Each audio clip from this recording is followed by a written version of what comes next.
Hello YouTube, I'm David Boucher and welcome to day 34 of my Life Transformation Chronicle. It's Saturday morning. I hope you've had a great start to the weekend and that you're going to have a productive day working towards your goals for 2018, but also you have a fun day as well because it is the weekend.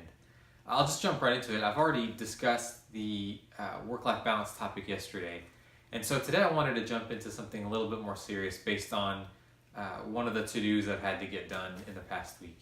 So as part of the paperwork that I was filling out for this first client, one of the questions that came up was, what type of firm are you? And I've already discussed getting an LLC for asset protection as opposed to a sole proprietorship. But another question was, do you have business insurance? And so in my mind, I thought, no, I don't. But this question is obviously it's being asked for a reason, and so I should look into it. Well, it turns out that business insurance, as I understand it, is protection against being sued. And being sued, I believe, more as a result of recommendations that are made or products that are delivered. So for those of you who don't live in the U.S., unfortunately, it is highly litigious here, and people can come back to sue you for any number of reasons. One of which being a product that you deliver. And even though it makes total sense now, I've looked into it, it wasn't something that I really thought about hard prior to being asked that question. And I got a quote, so it's $1,000 for the year, which it's not a huge expense if I'm making money, but it's also not a small one either. And so the cost is one thing, but the second is that it really drove home the potential price or the potential cost of doing bad work. I've spoken before of my work being a marketing tool. Now that I'm on my own, it's critical that everything I put out there is as perfect as it can possibly be, because everything speaks for me, and if I put out sloppy work, then that's the end of the road for me. But what this really drove home was not so much there's two kinds of quality in work. There's the substance quality, which is it the right answer? And there's the objective style part, which is, does it look good? Are there any typos? Is it grammatically correct? Is it well put together? And I suppose implicitly when I'm talking quality on the exterior, it's just if someone picked it up at first glance, what would it look like?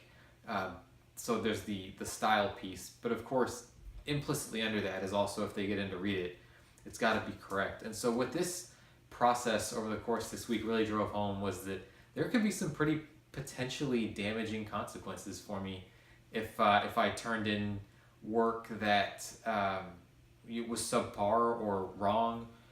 Or, you never want to think this way, but it is very litigious here, and maybe you get a client that you just end on a bad note with, and they decide to make things difficult. You obviously never imagine that, and I can't see that being anywhere near the majority of cases. In fact, the very small minority of cases might be that way.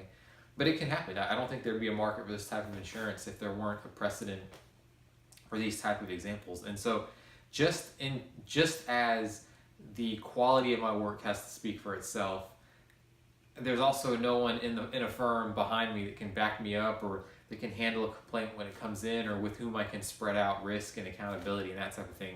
And so it was a wake-up call and a bit of a sobering thought, because even though in the back of my mind I thought, okay, I've always got to do good work, going through this process of having to get business insurance and look into it really drove home, I need to do good work, because here's what could happen if I don't. And beyond just this first client mandating the insurance, I'm very risk averse to an extent. I mean, I left my job to try and pursue my own business, but I'm very risk averse on things that I can prevent and that I know are coming.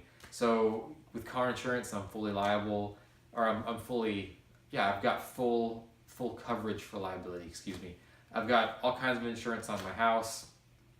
I try and insure individually all the valuables I own, because if there were such a thing, if people could prevent accidents, there would be no such thing as an accident. It just wouldn't happen. And so is the case with business insurance. And so there's a constraint. I've got to get it to work for my first client. In the long run, this is going to be good. So that's just my thought for today. It's a good reminder to take into the weekend, so I can take that to the client site and be fresh and always have it in my mind. But it's a little bit more of a serious thought than the one I had yesterday. So with that, I will leave you to get back to your weekend, and I will see you tomorrow on day 35. Thank you so much.